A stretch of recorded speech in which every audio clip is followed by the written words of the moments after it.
Florida? Olga, Yes, I where are am. you? Olga, where are you at?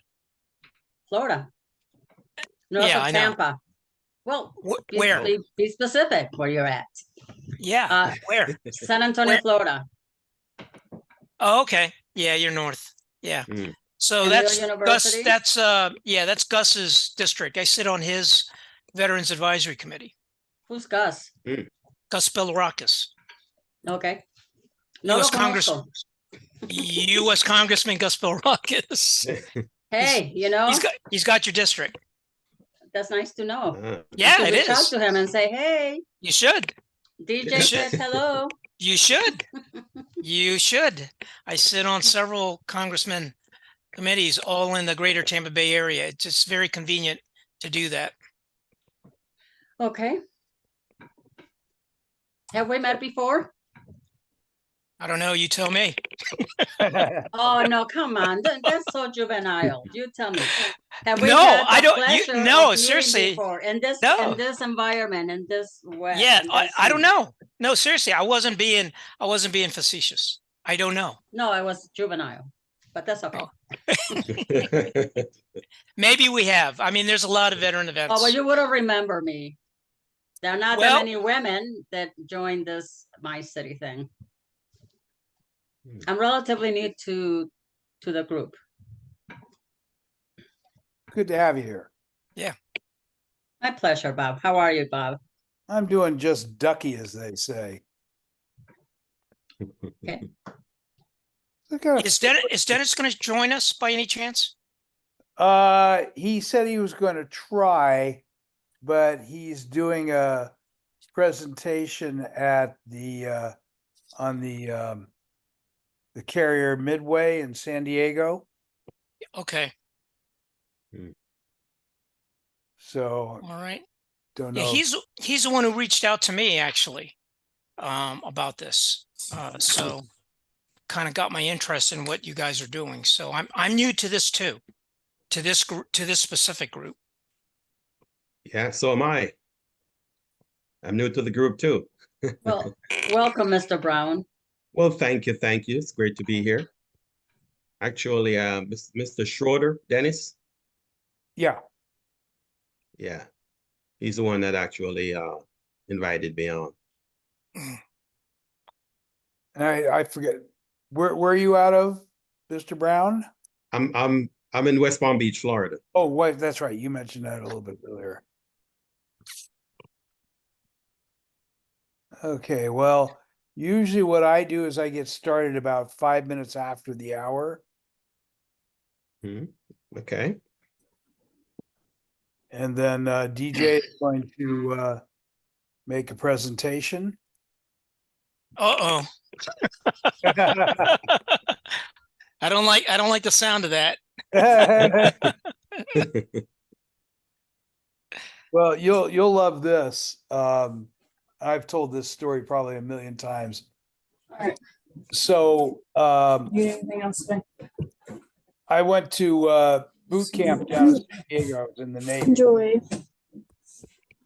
And Have a good weekend. Yeah. then I went up to Treasure Island. Texted me and they're like, "Oh, we're leaving." Somebody took themselves out.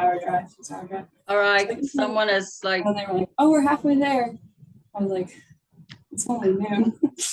So anyway, I know. Go claim. went up to boot camp in Treasure Island in San Francisco, and out of 1,000 guys, I'm a Vietnam era veteran. I didn't go to Vietnam. Out of 1,000 guys, 999 of them went to Vietnam. I was a third-class radioman, and I get detached from the U.S. Navy and assigned to NATO.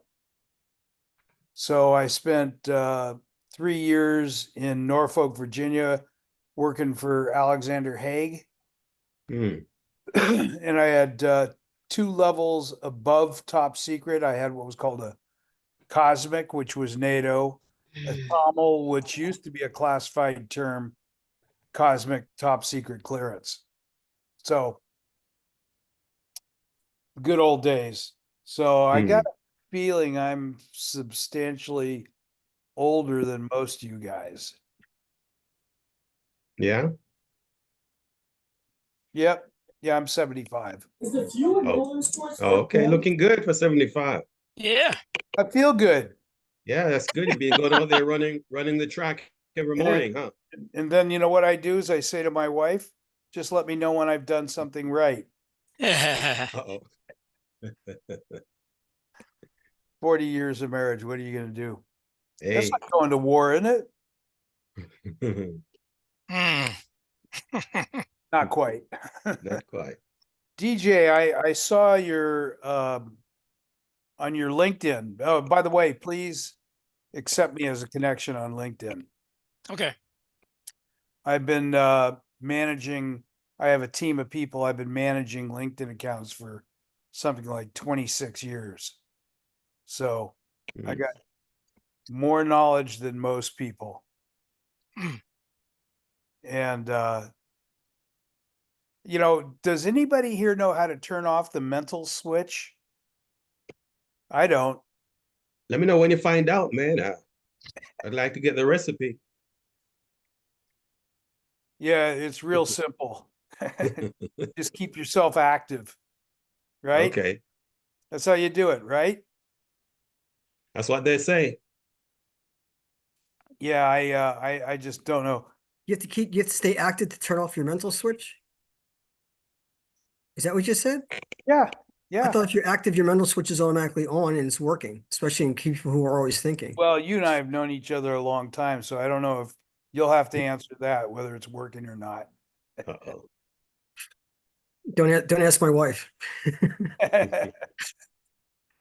Yeah, you've been married any length of time, that's worse than war. Just a joke. It's a joke. Anybody see combat?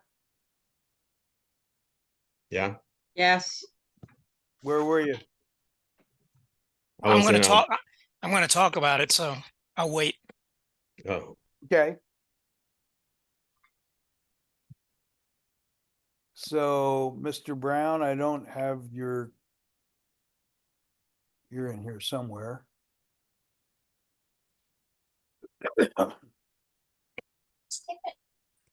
I'm So not what lost, were am you in? I?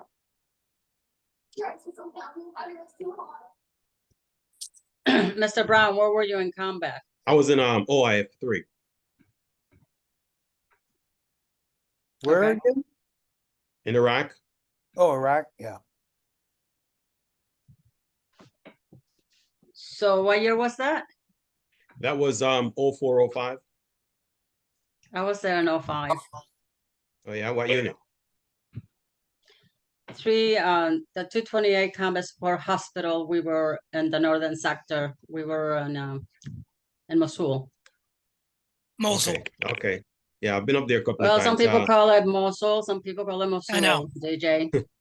I know. Yeah. I know. Believe me, Okay. I used to get corrected on that every time from Yeah. General Petraeus when I was in Mosul. Yeah. So now I've been corrected. Thank you for that. No, I don't mean to Yeah. correct you. I was Yeah. making Okay. actually a poke at myself. Uh-oh. This guy was a stickler, man, for pronunciations, and I would just look at him and I'm like, oh God. Yeah. Yeah. So yeah, that's my first time up there was OAF 1. I was in the 101st. And Ma- he was a CG at the time, but boy, that guy was a stickler. And then I had to work for him again in Afghanistan when he was the ISAF CG. And it's like, oh Christ, now I got to look at all the provinces and make sure I'm pronouncing those right. So I said Mosul as well. May I ask you a question? How the locals pronounce it? Mosul. Mosul. Yeah, Mosul. So then why was your leader pronouncing it differently? Mosul. He wasn't. He Oh, wasn't. okay. He said Mosul. Okay. A lot of people said Mosul, which is natural to say that. It's like when we were in Afghanistan and it's Kabul, like Kabul. A lot of people would say Kabul. And Okay. he'd be, I'll tell you, it was irritating to hear him correct people. Yeah, but I'm guessing the reason he did that is because when you're speaking with the locals, You are correct. that's the reason. Out of Yes. respect to them. You, for you're absolutely, cooperation. you're correct. You're correct. I'm not disputing that. It's just, Mm. it just got a little unnerving at times. Because you'd have a lot of people rotating, especially when we went to Afghanistan, you had a lot of people rotating in and out. And you had a lot of people on different length tours. They would come in so that you could tell when they were new because they weren't pronouncing the provinces correctly. And then you had to listen. And instead of Petraeus just letting it go, he would just stay on it. And it's like, oh, come on. So, yeah. Aren't you a former New York police officer? Who, me? Weren't you at one time in New York? No, no. Okay. I get confused No. with somebody else. Yeah, no, not at all. Is his brother? No, I could be, yeah, could be a brother, honorable brother. Yeah. No, but the point is that, different sections of New York, people pronounce it differently too. That's where I was going with this, but of course I got it wrong.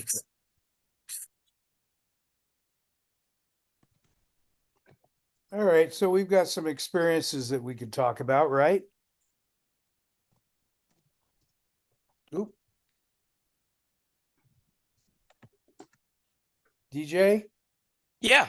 Yeah. I mean, my understanding of today, correct me if I'm wrong, when Dennis reached out to me, he asked me a couple things. One, he asked me, he said, hey, send me a bunch of pictures.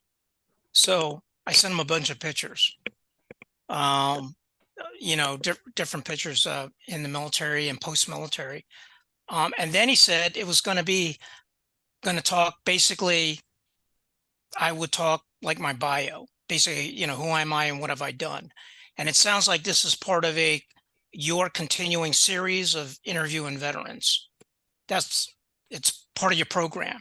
So that's what I was, if you will, prepared for.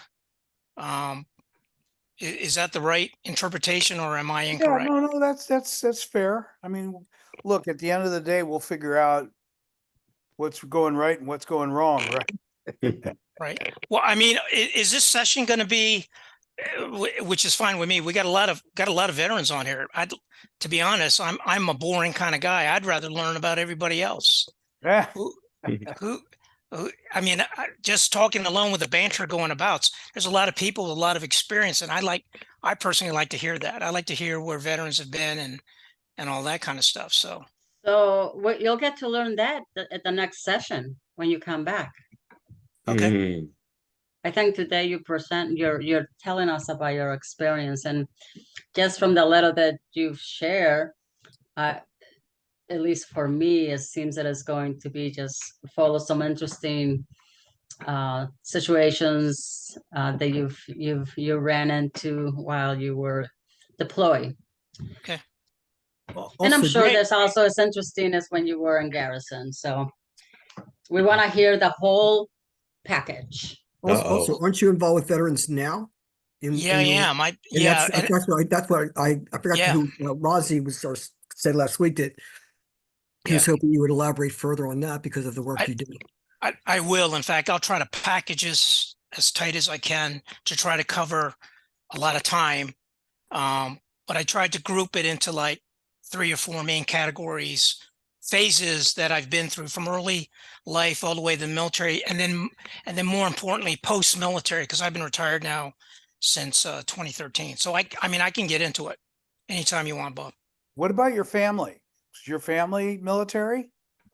I'll get into that. Okay. Let's jump into it. Yeah. Okay. Sure. Okay. So let me just start off real quickly. First of all, thank you very much, all of you, for allowing me an opportunity to join you and to share fellowship with fellow veterans.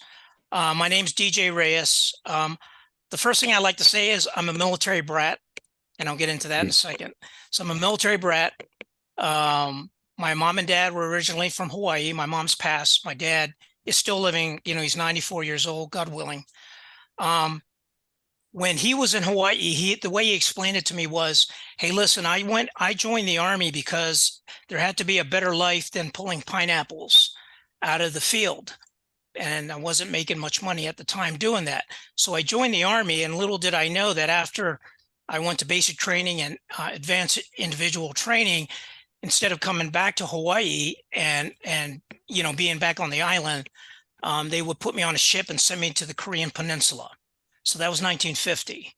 So my dad said, well, I really didn't learn my lesson because I ended up staying in the military for 25 years. So he retired as a CW3, a Chief Warrant Officer 3. So, and he's a combat veteran, both of the Korean War and the Vietnam War. So I got to travel around a bit as a kid. I got commissioned in college. I went to the University of Notre Dame, and I got commissioned in 1979. And just to cover the span, I retired in 2013. So I did a little over 33 years of active duty. I was in a variety of units. My MOS, my primary was military intelligence. My functional area was special operations. So I've served time in special forces units. I commanded in special forces units, military intelligence, airborne units, air assault units. And then I worked at the higher levels, interagency, and then eventually coalition, especially when I deployed. I have multiple deployments in Iraq and Afghanistan, North Africa, Kosovo, Bosnia, Haiti. I've been in quite a few that I'm proud of. So that was like 33 plus years. Now, so let me just put that aside.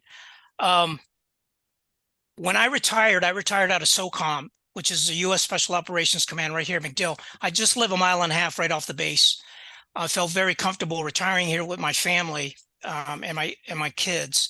And one thing I noticed, and I talk about this a lot in many leadership presentations I give, is that I felt that there was a void when I left. I slipped right into a very comfortable job from being a two-time brigade commander, combat G2, like I said, 2 brigade commands, a lot of experience. And then I went to SOCOM to finish off as a deputy J2. The director of the National Security Agency, one of my brigade commands was in the NSA. So I understand all about clearances, Bob, just to let you know. I chuckled when you said cosmic. I got offered a job as a special assistant and counsel and advisor to the commander at that time, Admiral Bill McCraven, who was the Navy SEAL and the commander of U.S. SOCOM at the time. And it was a perfect fit for me because it was the same building. Headquarters is 501, headquarters building 501 right here on the base. And so everything was perfect. I mean, I lived here. I knew everybody. All I did was take my uniform off and I put a suit on. I went from colonel to Mr. Everything was fine. But I realized during that time working, I felt I'm not part of this team anymore. I'm not like part of the tip of the spear. I felt I was more at the handle of the spear. I was more in the logistics piece, the communications piece, the making sure our troops were getting the services and the equipment that they needed, which is good and it's honorable, but it just wasn't the same. And so one night in August of 2013, after I retired, I saw a really cool special on ABC, and it was on this court called the Veterans Treatment Court, a special court in the criminal court system that was focused on veterans getting in trouble with the law, but that they could tie together directly or indirectly a nexus between the criminal behavior and a mental health or substance use related condition that had to be suffered during service and or during combat. And it intrigued me. And so I looked it up here in Tampa, and I was very fortunate because they were just on the cusp of starting it. And so I got in on the ground floor of that, and that's 2013. And we just finished we're into our 11th year of the program. And so we grew, and this, just to let you all know, this is everywhere. In fact, Florida has the 3rd most veteran treatment courts in the nation. We're only superseded by California and New York. Florida is number 3. But this is a wonderful court. It saves lives. Let me just give you some statistics. So in the 11 years that we've been in existence, we've already graduated over 1,000 veterans. We've got them treated and rehabilitated in partnership with the VA. We've helped them with associated problems that they've had, such as housing, education, employment, transportation, food insecurity, clothing, et cetera, et cetera. And we have at least Tampa's VTC has around a 90 to 92% percentage success rate. So 90 to 92% of the veterans coming into and qualify for the program will end up graduating them anywhere from 9 months to up to 5 years in the program, and we'll move them on. And so the second thing I want to mention to you is that the Veterans Treatment Court I'm involved in has allowed me an opportunity and a platform to address these other veteran issues.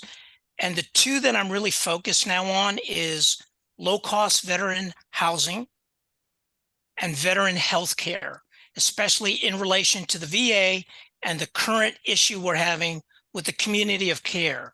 And that's a national issue now. But again, I give all credit to the Veterans Treatment Court for giving me that visibility. The Veterans Treatment Court has also given me the opportunity at the national level to address initiatives. The first being that I'm involved in currently in trying to advocate and establish a federal level Veterans Treatment Court. Because right now the Veterans Treatment Court is really at state level throughout the 50 states. There are currently 6 federal level VTCs in the United States, but that's it. And so I've actually started a pilot program of my own volition as a volunteer with the U.S. Middle District Court of Tampa, or Florida, which is in Tampa. And I've already mentored 2 U.S. Army veterans with PTSD and substance use that were brought up in federal charges. Very successful. So we're in the middle of trying to codify that so we can stand that court up.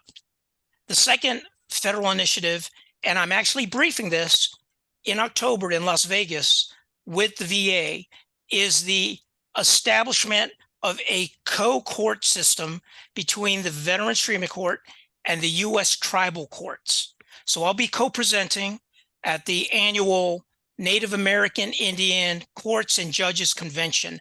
And what I'm going to do is try to appeal to all the U.S. tribal court judges throughout the nation in this convention that it is to their best interests to work with their respective veteran treatment courts in their state, to work alongside them and the U.S. tribal courts and the VA, because what we're finding out colloquially through anecdotal evidence is that many of our U.S.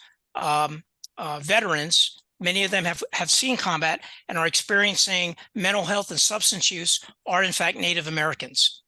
But because they're not enrolled in the VTC, they're in the U.S. tribal court system, many of them have not tapped in on or are aware of their benefits in the VA. Instead, they're going through the U.S. Indian healthcare system. And so I'm going to try to bring education and awareness to them there. And then at the local level for courts, we're on the cusp of establishing a anti-human trafficking treatment court here in Hillsborough County, patterned after the principles of the Veterans Treatment Court and the mentor program that I established here in 2013 here in Tampa. So we've got 2 federal level initiatives, and then I have, of course, a local initiative. I've been blessed again because of all this. We've gotten a lot of notoriety and a lot of exposure with the media. I will share with you that in 6 short years from 2013 to 2019, Tampa's Veterans Treatment Court and their mentor program grew to be the largest in the nation. And because of that, I was asked at that time by then U.S. Congressman Charlie Crist, who was congressman across the bay from us in Pinellas County, to accompany him to the White House and on Capitol Hill to actually brief the Veterans Treatment Court program, and then help him, which I did, lobby for the Veteran Treatment Court Coordination Act of 2019, which was it's since been passed and signed, of course. Donald Trump signed it in 2020. But this was the appropriations bill to provide funding for all state level VTCs across the 50 U.S. states and the U.S. territories. So I did that. And then anecdotally, I got involved because and many of you are probably the same as me. If you were deployed downrange, you may have been afflicted or exposed to toxic exposures. I got involved in that legislation.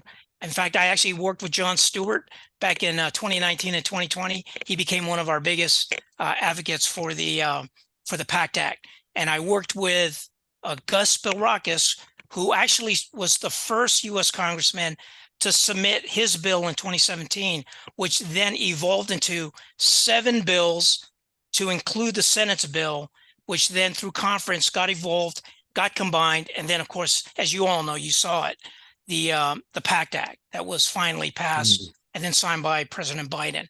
So again, I mention all that to you because I would have not been able to get involved in any of that if it really wasn't for the Veterans Treatment Court, because the Veterans Treatment Court really brought visibility to me of veterans really drilling down into why are they having these problems and why are they getting in trouble with the law. And the more I researched, the more I got involved in this program and talked to a lot of people, the more I saw, holy smokes, there's a lot of issues here. And so that's, in a nutshell, that's how I kind of got involved in all of that. So that's really it in a nutshell. I tried to package it as best as I could. Well, you know, this is fascinating because my daughter has a doctorate in psychology and she worked for the VA in Redlands, Inland, California, you know, and she said it was the most difficult job she ever had.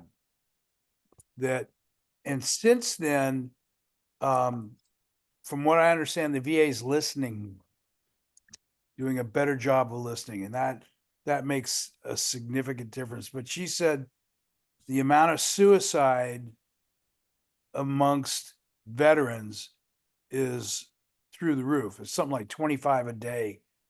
Yeah. Veterans commit suicide. And she would work with, well, here's the interesting part. She was telling me that the veterans, when they went into a regular retirement, they had secondary jobs after they got out of the service, but then they become suicidal because all the negative feelings bubble up to the surface, and that's where it became horrendous. So my daughter only lasted a year or 2 years at the VA because it was so difficult. And since then, they've made a lot of changes, which is good. Right. You know, I want to kind of touch on what you just said, Bob, about the feelings about the veterans, especially after they retired, they go into their second jobs. So in the Veterans Treatment Court, we've had a total of 3 judges. The first judge, the founding judge, and the third judge I actually served with in different tours in Iraq, but in different units. So that's the first thing. But the other thing I want to mention is our current judge, Judge Shante, Mike Shante, who's still serving in the reserves as an 06 in the JAG Corps. He's famous for saying, and we all agree with him, he will tell the court, he will tell the defendants that the Veterans Treatment Court is just as therapeutic for him and for the mentors as it is for the defendants. And I will tell you, I totally 200% agree with him, because as I mentioned earlier, when I retired and I was a civilian at that point, a government civilian, I knew there was something missing. And what I believe what was missing for me, and I realized for many, is the loss of one's tribe. You have an affiliation, and especially if you've trained with certain units for a long period of time, and then all of a sudden one day you're out of it. You're just, that's it, you're gone. And then you put on a suit, you know, or just civilian clothes or whatever, and nobody knows really who you are. That's it. And you just went away. And then what I love to tell folks, and I'm sure many of you can empathize with this, it's a perverse statement, but after retirement, I missed my phone not ringing at night. I actually missed it not ringing on the weekends because I felt in a perverse way, nobody needs me. Now that's of course faulty. That's wrong. That's totally incorrect. I mean, I have a family and I have kids. Of course they need me. And especially with what I put them through with the multiple deployments, I've got 7 total deployments. They weren't there for all 7. Thank God. But, you know, I had to reorient myself. I was so focused on it's about the mission that I didn't realize I left a trail of tears behind me. And then when I entered the Veterans Treatment Court and I started working with a lot of broken veterans and their families and their spouses, I realized I'm not crazy. This is what the system did to me. I was part of the system, but it's okay, because now we got to wrap our arms around everybody and say it's okay not to be okay. And as I just gave a leadership presentation where I've told folks, it is not weakness, it is strength to say I need help. It is not weakness. And if you're not talking about it, that's where it starts creating all the problems. You have to be, my wife lost her father at a very young age. And one of the things that she learned is to always be talking about it. Don't just sweep it under the carpet. You need to talk about it because it impacts you for the rest of your life. Right. So I'm totally supportive of what you're doing. This is one of the reasons I started this veterans group. I used to run another veterans group that was in West Los Angeles, and it used to have, here's the part that kind of drives me nuts. It used to have really, really good attendance. And now it seems like it's much worse, that people are not as committed as they were before. Is that real?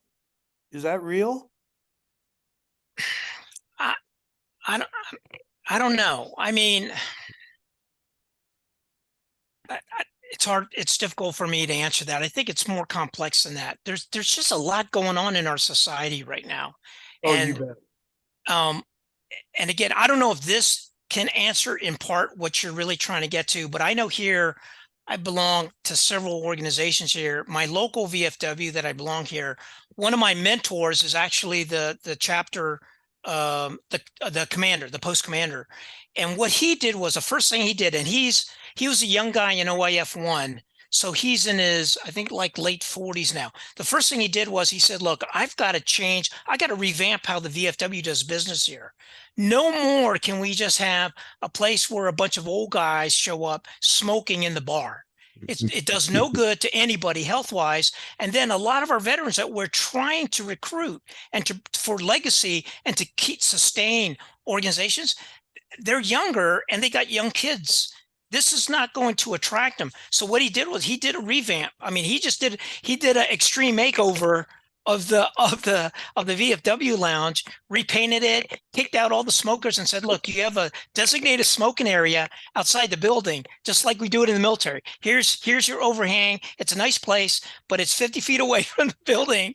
And then he brought in kids games and he just made it user friendly. He's got Sunday family breakfasts. And I mean, I love what he did. And now he's bringing in more veterans. And so I think, part of it for me is all of us have just got to do a better job of connecting with the entire veteran community.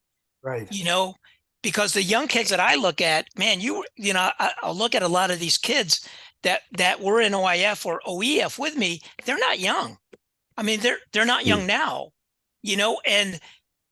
but we have to do a better job of threading that theme of, hey man, we're all brothers and sisters in arms, and we got to look out.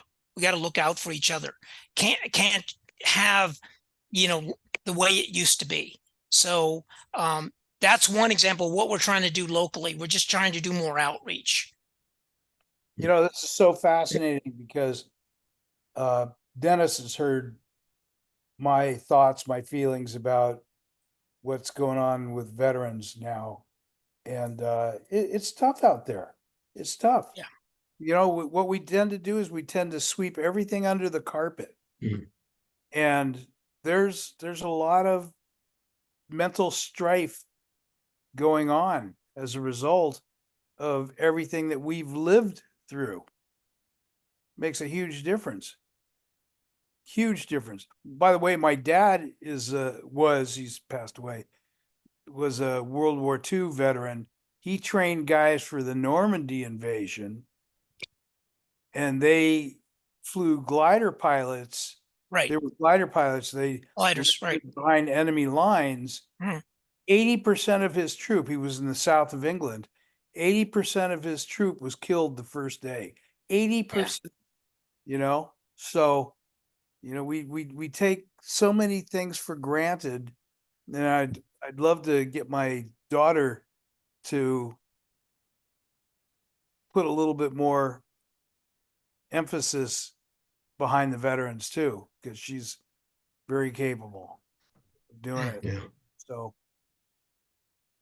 Mr. Brown, tell us Hey, about DJ, I have a question for you Yes, sir. pertaining to the Supreme Court. Have they discussed what they're doing for these veterans that are homeless in these cities?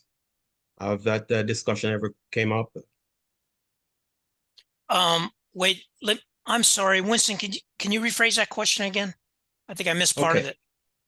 In most cities, you know, I Yeah. was in Georgia, you know, when you go into Atlanta or even here in West Palm Beach area, when you go down into the city, you see all these veterans that are living on the sidewalks. Yeah. Have the Yeah. Supreme Court discussed any relief for these Yeah. veterans that are homeless sitting on the Yeah. sidewalks? So the Supreme Court wouldn't have really anything to do with that, but I'm glad you brought that up because it was another data point I forgot to mention to you. So 2 years ago, I was appointed on the U.S. Secretary of Veteran Affairs Advisory Committee for Homeless Veterans. In fact, I just finished writing the draft of the 2025 report that I just sent it up, and now we've got to go through 6 months of staff vetting. The Sec VA's programs, they've got a lot of programs for the homeless veterans. I will tell you one of the success stories that's come out of it, and in fact, I use it in the Veterans Treatment Court and actually built it into part of the recommendation I wrote, was the support that we get from HUD.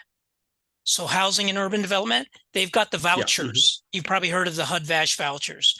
We have found that to be a lifesaver for many of our veterans who are socioeconomically on the lower end of the scale. Now, having said that, and I think you'll probably chuckle when you hear this, but I've actually gotten into a spirited discussion with the Sec VA and his staff when I was up there last year, when we had to present on the 2024 report. And I told him, I said, Mr. Secretary, I applaud you for your housing first policy. And I will tell you that's necessary, but it's not sufficient. And here's why. Because you can house somebody, but then what do you do the next day? If you haven't built the robust wraparound services and the buy-in of your community to own the problem, then you haven't solved anything. You've just taken them off the street. And I said, and I'll tell you this because of what I do in the Veterans Treatment Court. As soon as they come in the VTC, we house them, but then we immediately get them involved in all the VA programs and all the community programs. We identify all the issues I just told you about, the 5 big ones that I've seen, you know, housing, employment, education, transportation, and food insecurity. Basically, those are the big 5 that I have seen. And so I think they've taken it to heart and they are working it. So I'm here to report to you, the Sec VA is doing a pretty good job comprehensively now. It's just that there's such a big monolithic organization, just like the 173 VA medical centers. You know, they have a joke in the VA. They say, if you've seen one VA, you've seen one VA. And Bob, I'm sure you can you can say that to your daughter, and I'm sure she'll agree. She'll agree with you. Every VA is run like its own fiefdom. Their medical, their directors pretty much, they get general guidance from DC, but then they pretty much run their own medical centers. And so to get, and I deal a lot with Bay Pines and Haley because they're in my backyard. A lot of times I can't get them in sync when it comes to veteran programs. So hopefully that answered some of your questions. Isn't that a no-win situation? Because you don't want them to be the equivalent of a franchise because different areas have different needs. And if they all do the same thing, you run into that problem. But I'm sure the concern also is the fact that it's a judgment call. If you have the right people in there, it's one thing. If you don't, then it becomes a living hell for you and other advocates. And no, you're absolutely right. In fact, I have a point, a major thing that I'm working right now that goes right to that point. So I don't know if you all are, and we don't have time for this discussion, but the whole issue of community of care. which is a program that the VA has. It resulted from 10 years ago when the Phoenix VA had their scandal and they had folks dying.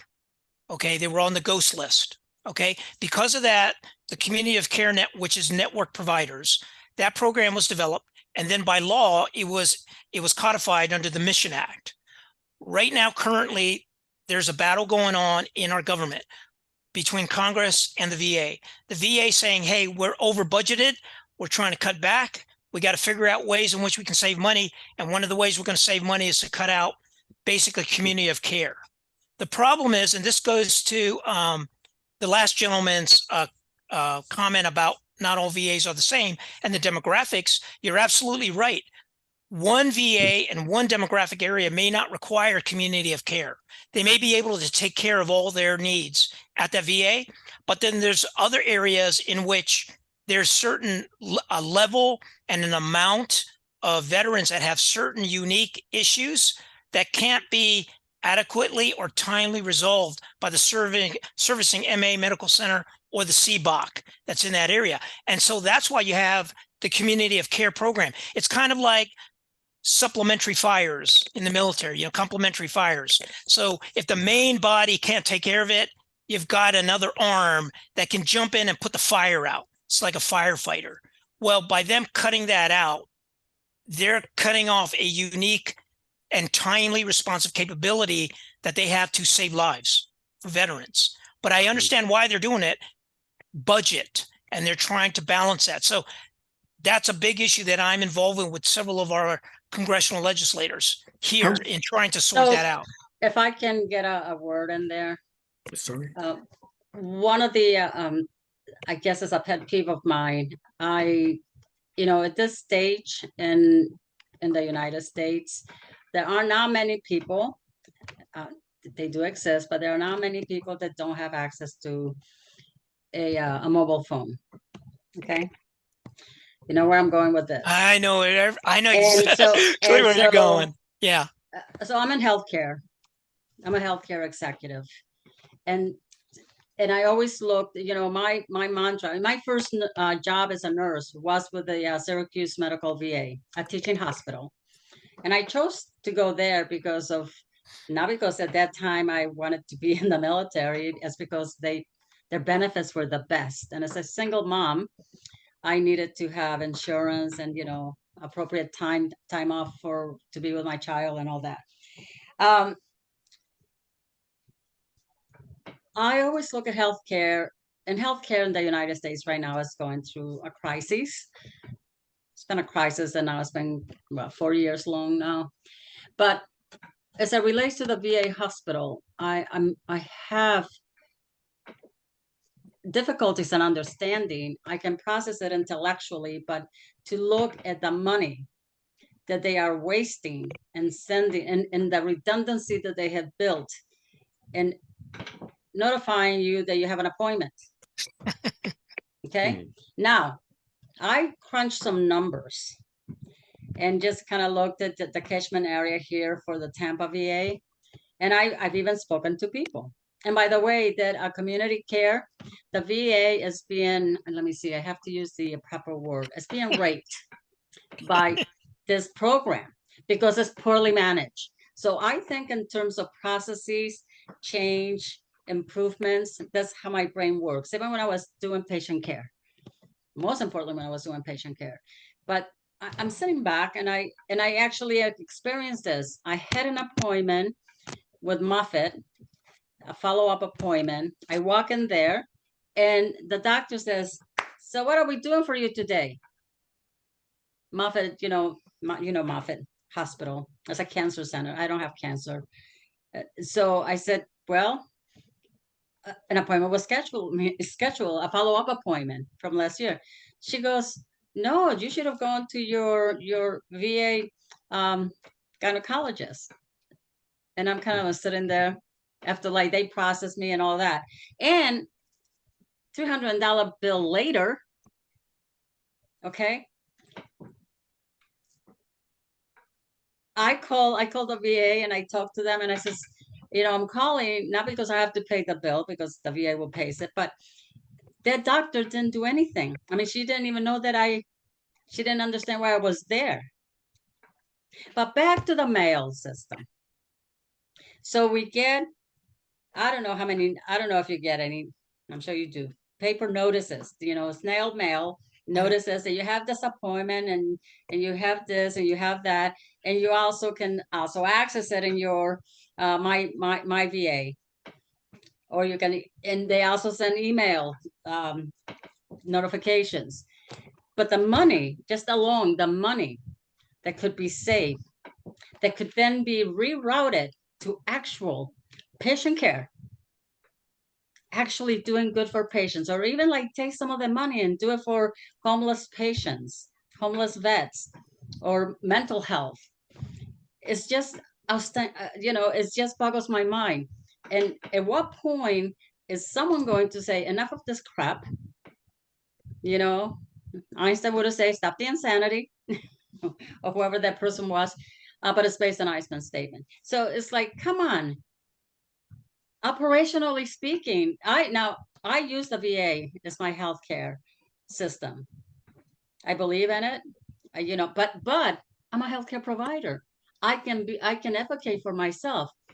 Thousands, if not millions of veterans don't have that luxury. Right.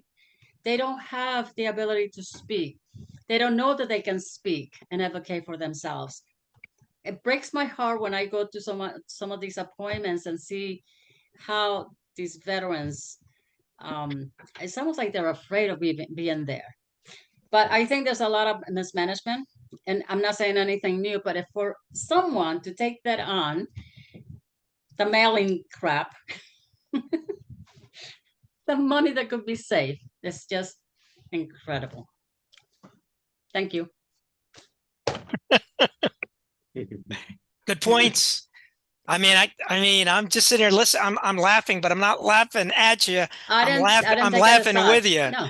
Yeah, I mean, So what can we, here's the small group of us, how can we begin to tackle that? I will have lives separate from, you have, you're very still involved with the VA, but, some of us, I have my own consulting business. We have other stuff that can distract us, but how can we begin to approach some of this? And I did mention that to a VA administrator, and then he kind of looked at me like, oh, yeah. Little lady, go take your prescriptions and go home type attitude. Yeah. You hit the nail on the head. That way I look at it. By the way, if each one of you could put your information into the chat room, Moshe, you still on? Mr. Math? Yes, I already did. Oh, you did? Okay. 112. Yeah, and you're doing something special with the VA. You want to describe it a little bit? I'll make it brief. Our system works similar to massage chairs at the airport, but we do it a sonic massage using sound, light, and vibration, taking the mind, body through voice into relax. Our most popular sound session is relaxation. We have a whole bunch of others, meditation, different levels of meditation, but it's through brainwave entrainment. So one of the things I've been wanting to do is do IRB-based studies with the VA to see how we've had success with PTSD, not eliminating it, but dealing with it. Also, I was supposed to be with the COSC unit after being at Fort Dixon, New Jersey back in December 8th of 2019, but I never got the opportunity probably because of COVID in 2020, and would love to work with VA hospital, VA facilities on PTSD. As also we can be helpful as it relates to physical and occupational therapy, because if we relax them physically, they may have a more successful session or a quicker recovery from the session. So there's a whole group of areas we'd love to work with the VA on. I've just been stymied. I'll give you another example. People go on a mission. This may be useful after mission's over to help them for better recall. Again, I don't know what works and what doesn't, but I'd love to do the research to see how we can be effective. But doing it IRB means that nobody has their finger on the scale. Yeah, I'd love, as I said, my daughter's brilliant. I'd love to figure out with her experience at the VA how she could help in certain areas, or whether she would be willing to help. And DJ, I'd love to also maybe allow my daughter, I don't even know if she'll do it, to contact you to discuss. Absolutely. her I'd experience. love to speak with her. Yeah. That'd be great. Yeah. So just put your information into the chat room. So, all right, we're getting close to the top of the No, hour. so I have a question for the gentleman that spoke last, not DJ. Oh, Moshe? Moshe. You Yes. can, you know, what, you can't, don't worry about how you butcher my name. It's no worse than what my wife says. So I'll take it. A mushy pork. Okay, how's that? Mushy pork. There you go. Remember that. I like mushy pork, by the way. Some Me of the best mushy pork. Oh, by the way, DJ, I lived in Hawaii for 9 years. Ah, very nice. Where were you? Were Yes. you on Oahu? I was in Oahu, but no, I was in Kaneohe. Okay. Yeah. Yeah, I was stationed at Tripler and then Yeah. decided That's to where I was stay there. born, by the way. Oh, I was pink- born in pink- Tripler. Pink The pink Palace of ele- Pain. The pink Yes. elephant. Right. No. Pink Palace of Pain. Ah, for you, for me, for my parents, it was the pink elephant. You know, my dad was heading to Hawaii for his when he was in the service. And his troops landed 3 days after the attack. They were on a troop ship. So, you know, talking about being, but you know what? It's kind of interesting because I could never get my dad to talk about his time in the service. Oh, Couldn't do it. You know, you go one way or the other, right? Yeah. So it's all good stuff. so back to Moshe. Okay. So are you looking at finding someone to do the IRB so that some research can be conducted on this device? Is that what I heard? We're looking for, first of all, probably have to come through grant funds of some kind, but we're looking to do a study with an IRB involvement to make sure that no one can be Well, accused. yeah, and I understand that. I've done research, so I understand the need for IRB. I know So it's for the best you back in. grant, have you tried have any work been done on the grant?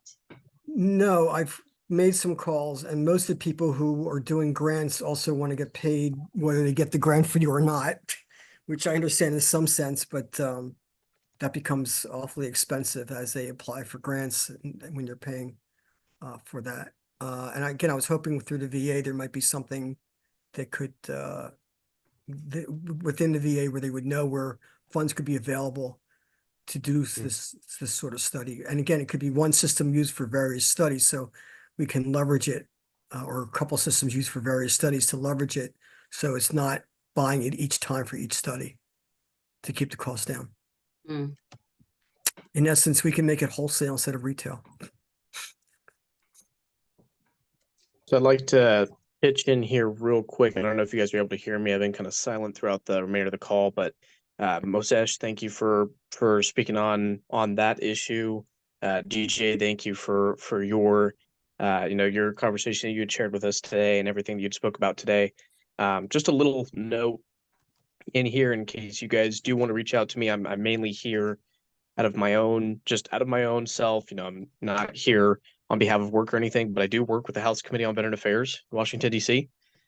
Still low man on the totem pole. But I've done a lot of involvement on the Hill through the committee and also through the VSO sector, mainly through TAPS and Wooded Warrior Project, SVA, things of that nature.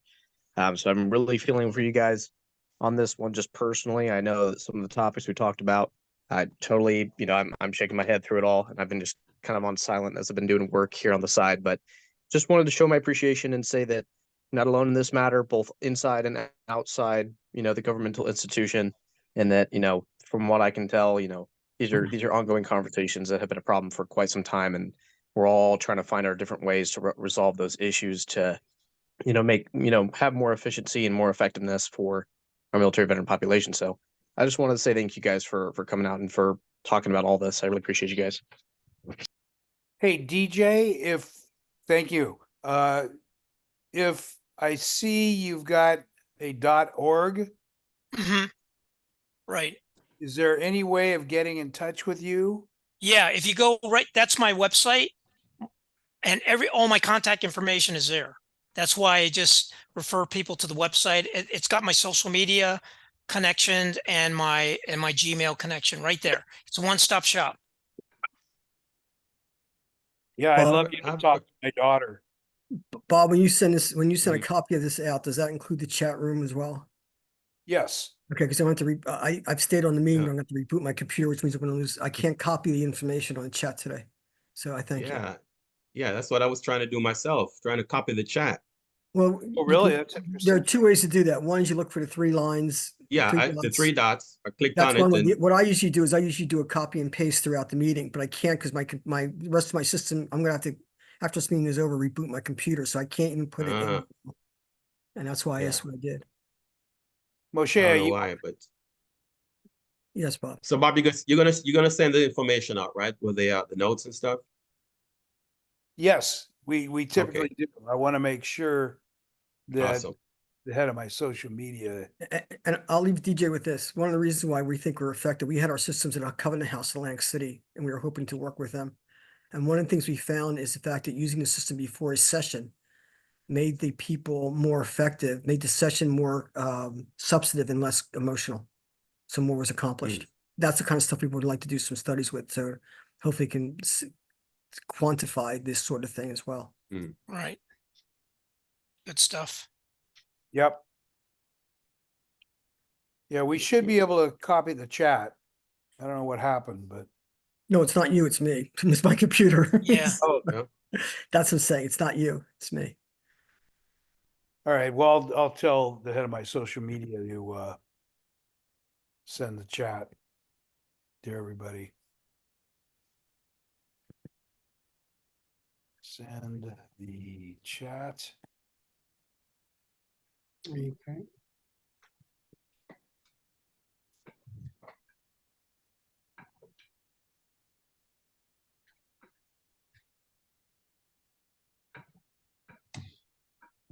Okay. Well, it was a great information sharing. Mr. DJ did a great job, providing those different types of information on veterans and on what you're doing to assist veterans. That's awesome. We Thank need you. more of that. I appreciate that. And Winston, I will follow up with you because I want to tell you we're trying to do some outreach with Brian Mast right now because he's been personally impacted by community of care. And it actually resulted in him actually sending a recent memo to the Psych VA. I actually have it. I'll write to you. I'll actually send you, if you don't have it, I'll send you a copy of that memo that he wrote. So that's why we're trying to further coordinate with him. I'm trying to work with him through Gus Bilrakis, through his staff. Okay, So, but more to Very follow good. on that. I'll get with you. Roger. Yeah, do me a favor, DJ. Can you? Oh, there you are. You accepted me on LinkedIn. Right. Okay, perfect. And I did it with Moshe too. Thank you very much. Appreciate that. Yeah, you're welcome. Just don't, by the way, let me just tell you and everybody else, please do not, I mean, if you look me up on LinkedIn, please do not go to our website. We've been hacked. And if you do go Uh-oh. you get to enjoy the benefits of Asian porn. Oh. Oh, not good. Oh, So the way, unless you enjoy geometry class. Uh-oh. what's your website address again? G-O space T-O space H-E-L-L. You know, at the end of the day, if you don't have something to laugh about, you shouldn't even be speaking. This is a very, what this tells me is we've got a lot of legs behind this group. And I'd love to see us take it to another level. Sound good? Yeah. Question, Bob. Do you have this monthly, Weekly. Oh, weekly. weekly? Yep. Yep, Oh. we meet weekly. Mm. Okay. Oh, Yeah, I used to, years ago, I used to run a veterans group in West LA and we had huge attendance, but something's changed. And we've been running this group for, I'm thinking maybe close to a year now. And it's just not getting the sparkle that it needs.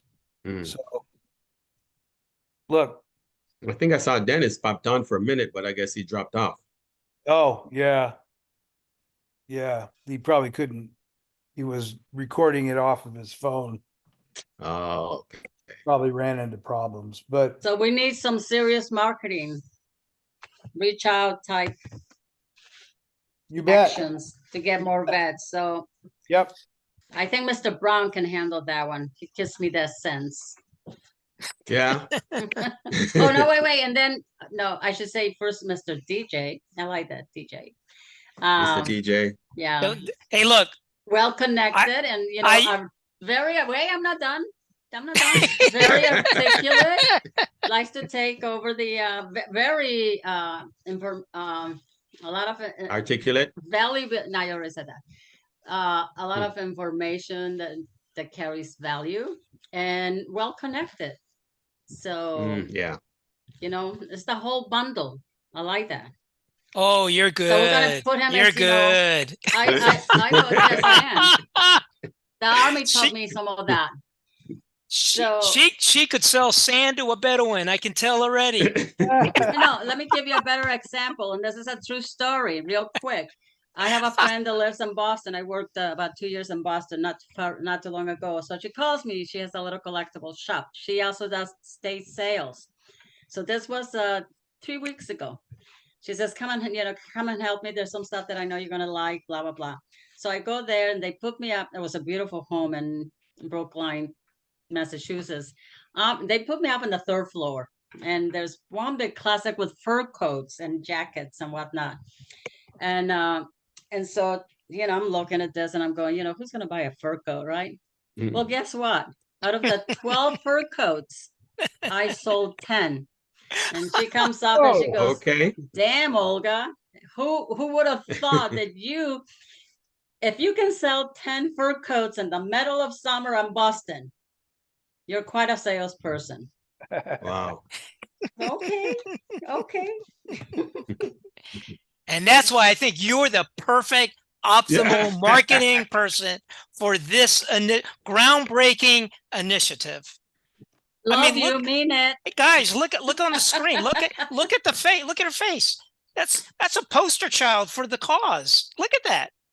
When you I think so. when you open up the Webster's dictionary and look for hero, there's a picture of Olga I am a sitting hero. there talking to go. us on I a physically saved a VTC. lot of lives because I'm in healthcare. I was running combat support hospitals. I'm surprised I didn't see your butt in my ER. I was like, "Get him out of here, please. He's malingering." Okay, and DJ in the chat room, there should be my phone number. I'd love to speak to you as well. Yeah, I took the liberty of like cutting and pasting while everybody was talking. Beautiful. I put on a Word doc, so I'll make sure I stay connected with everybody. I was gonna say, Yeah. my contact information is both my cell and my personal email address as well. Got it. I said, just ignore the corporate. All Yeah, right. I'd love literally, I swear to God, a 5-minute meeting. I want to figure out who I can introduce my daughter to you because she. DJ, she's married. Don't worry about it. All right, so who's speaking? Bob, who's speaking next week? I have not got the vaguest idea.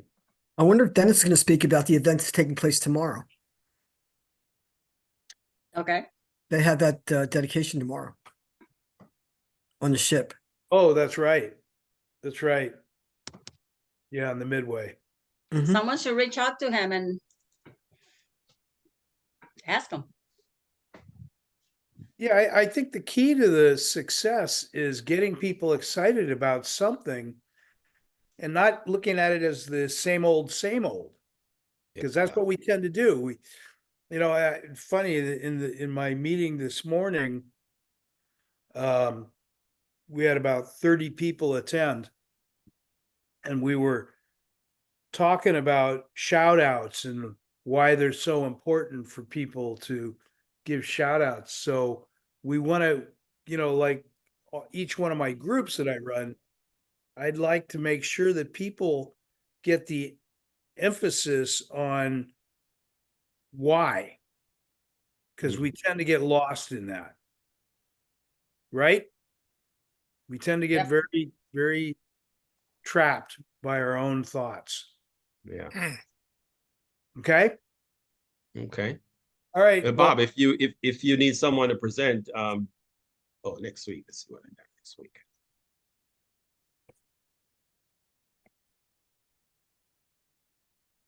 Yeah, if you need someone to present next week. talk to Dennis. You got his Okay. number, right? Right.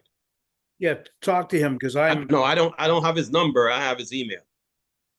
So I'll email him email after him. the meeting. Yeah. Yeah. Were you going to volunteer? Yeah, sure. Why not? There you go. You're gonna re-enlist? Oh, really? Yeah, I did that 23 years ago. Yeah, I hear you. All right, gang. All right. I got another meeting coming up, so Nice All to right. meet those new people, Mr. Reyes, Mr. Brown, It was a pleasure.